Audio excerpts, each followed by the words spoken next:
বাকি দিবে না। আমি সেই শিক্ষকদের ধারাবাহিকতা সেই শিক্ষকদের দেখতে বলছি, ওই শিক্ষককে একটু অস্থির হয়ে গেছে। আমি তাই বলি, আমার অনেক সাত ছাত্রীর শিক্ষক আছে যারা মোটামুটি আলে বলাবা, যারা সবাই ইমামের সঙ্গে জড়িত, মসজিদের সঙ্গে জড়িত, এই আলে বলাবার সঙ্গে ছেলেমেয়ে খেলবেন না। আমি অত্যন্ত নিরাপদ বলছি, যদি আপনারা আলে বলাবার সঙ্গে মিশিয়ে খেলেন, ছেলেমেয়ে খেলেন, আল্লাহ আপনাদের সাথ দেবে না। আল্লাহ আল্লাহ ছেড়ে দেয় সাথ দেয়, ঠিক কিনা?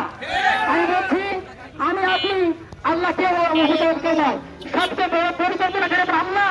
আল্লাহ সে বড় পরিকল্পনাকারী, আল্লাহ সে বড় পরিকল্পনাকারী আর কেউ হতে পারে না। তাই মাথায় রাখেন, যদি আমি মনে করি আমি অমুক হয়ে গেছি, তো না, আমার যে বড় একজন আছে, আমার আল্লাহ বড় পরিকল্পনাকারী। আমি বলছি, আমার ওই শিক্ষকের কান্না, ওই কান্নাকে আপনাকে আপনার অনেক এখন এড়াতে হবে। আপনার ওই শিক্ষকের কান্নাটাকে আপনি অভিশাপ বলে নেবেন না, এই বলে আমি মনে করছি। এই জন্য আপনারা শিক্ষক ভাইয়েরা আমার, আমরা যদি আজকের এই মানববন্ধন কর্মসাথী সফল হয়, আপনারা যদি মেনে নেন, আমরা থাকবো। যদি আমার মেনে না নেন, আমরা বৃহত্তর আন্দোলন করতে ইনশাআল্লাহ। আপনার ঠিক না? সকলের সুস্বাস্থ্য কামনা করে সুস্বাস্থ্য